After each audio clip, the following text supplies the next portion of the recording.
Hey everyone, welcome back to my channel. This is Takash. Today we're going to go over the multi-hit raid team that I have, and I wanted to show you my progression and some of the old school heroes I'm using because they're the only ones I have access to. So for the multi-hit raid team, the idea is that you are basically using heroes that have multiple damage, multi-hits, right? And you're buffing each one of those hits so it hits as hard as possible. Ragnar, in my opinion, is kind of the centerpiece of this build. There might be some pushback on that, but from my perception, the team kind of works out, Ragnar seems to be the main guy. Warhow does insane damage, increases damage everyone deals, gives you critical hit chance. Saga of the Warrior Born is really great, especially against a lot of the new raid bosses that are moving all over. He's constantly gaining this damage, this buff. So yeah, Ragnar I would say is still the centerpiece of it, but that is my opinion. If someone else disagrees, disagree gently in the comments section. But I do feel that he's still the center, and I do.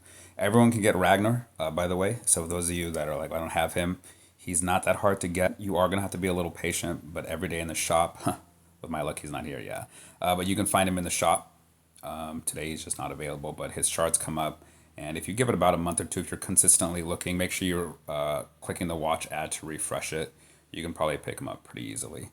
The next heroes I'm using some old school heroes. The funny thing is these guys used to be the top of the food chain when the game first came out, but now, they have fallen from grace. But they're the only ones I got, and they're still pretty effective. And so the first one is Eldron. Eldron is a fantastic hero.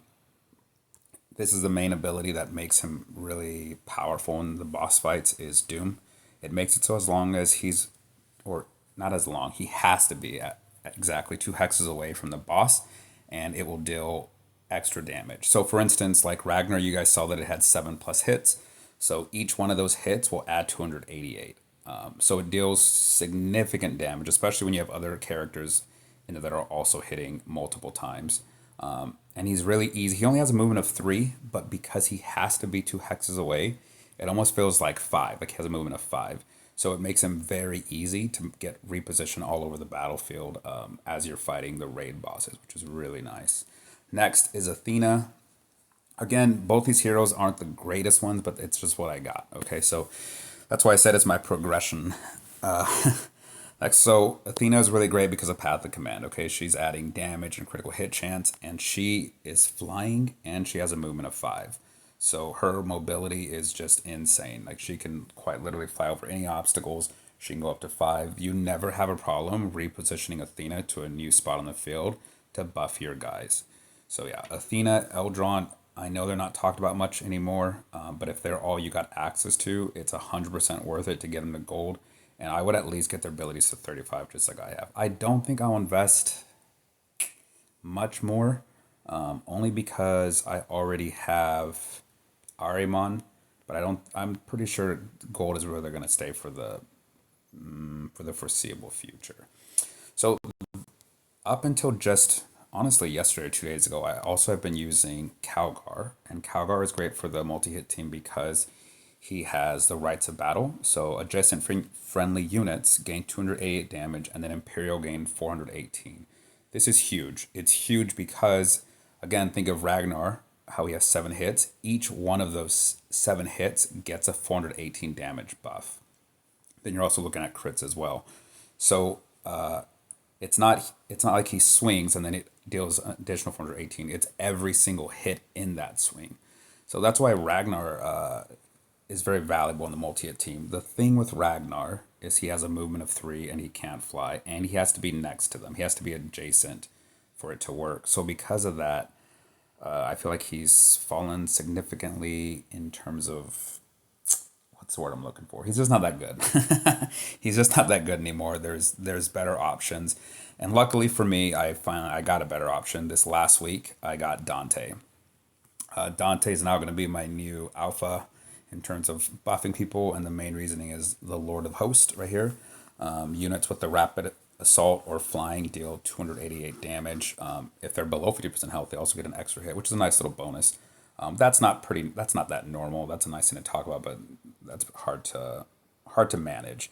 But yeah, getting that extra damage. The thing about Dante is his movement. He's got a movement of 4. which makes him highly mobile, and then he flies. So just like Athena, you can. I have yet to have any battles in the last 3 days where I couldn't put him exactly where I needed him to. He also hits decently hard, and he's got I think yeah he's got 4 hits. So again, you're just kind of working on that multi hit. And the last hero I'm using is one of the custodians, Carrion. Carrion has been a lot of fun ever since I got him. He hits 3 times his big damage buff that comes from Beast Slayer, and then his both of his passives and actives. They do really well. The nice thing about Martial Inspiration is you can use it every 2 rounds. You can usually get it off in. You can usually get 2 of them. I said usually like 10 times there. I really apologize. You can get it off 2 times in one battle. Anyways, folks, so I just wanted to show you what a quick fight will look like with this team. All right, so here we are. I got all the 5 heroes I was talking about. I have switched out Calgar for Dante. Dante is not gold yet. He's only silver 3. I should get him to gold as soon as the reset happens. But let's get started here real quick. I always like to try to clear out the guys as quickly as possible, especially because I have so much mobility thanks to all the rapid assault and flying. At this point, I should be able to get in there. It's not too important that Eldron and Athena get a hit. That being said, so I don't mind sacrificing a damage from Eldron to take out one of these minions. I'm gonna get Ragnar. We're gonna get Dante over here. I don't mind. I'm gonna actually put Carrion right here and take a hit because Carrion's a diamond and this guy's not gonna really hurt him. But right away we will see. Oh, I apologize. I didn't even see the top up there. We'll get some good hits here. There we go. So on our second round, we dealt roughly about 55,000 damage. Let's play this through here real quick. Actually, I'll just fast forward this, folks, so I don't bore you to death, and we'll just play it out.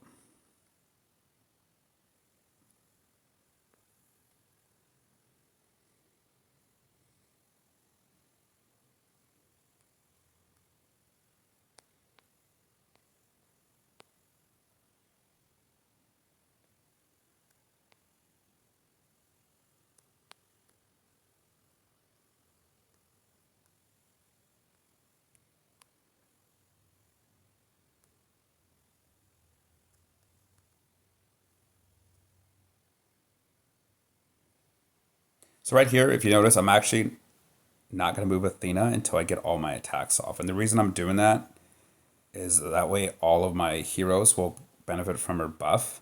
And now I can move her and it doesn't really matter.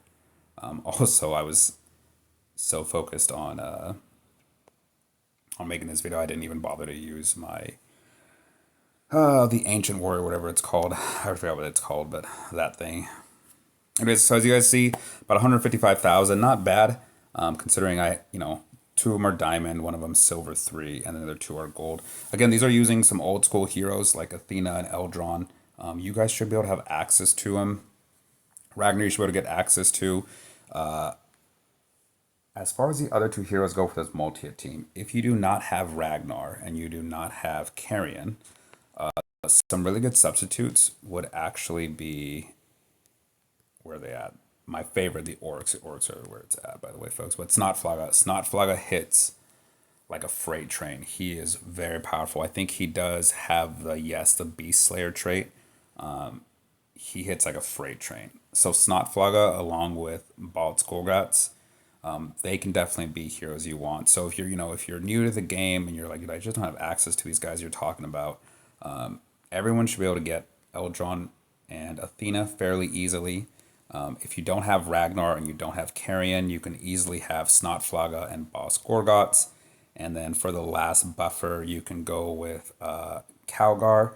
And if you're like, dude, I don't have Calgar, like I don't, you haven't farmed to that point, you can easily pick any other hero you want. Honestly, I think just about anything you pick will be just fine. Ragnar, though, shouldn't take you too long. If you are focusing on getting Ragnar, you're in the shop every day, you're looking for his shards, it won't take you that long. I think it took me maybe, I don't know, I don't want to make up the number. Someone will call me out and be like, you liar. I know it wasn't that long. Anyways, folks, that was it. I hope you guys enjoyed the video. I hope this helped you guys out. For a lot of you that don't have the, all the meta heroes, whenever you see guides online showing like this is a team putting out 1 billion damage. Well, if you don't have them, hopefully this will help you out and give you a little bit of a direction on what you should do. That way you're at least helping the clan. I didn't do a huge amount of damage, but I feel like, putting in 155,000 damage on this boss that, has 1.5 million health, that definitely helps the guild out.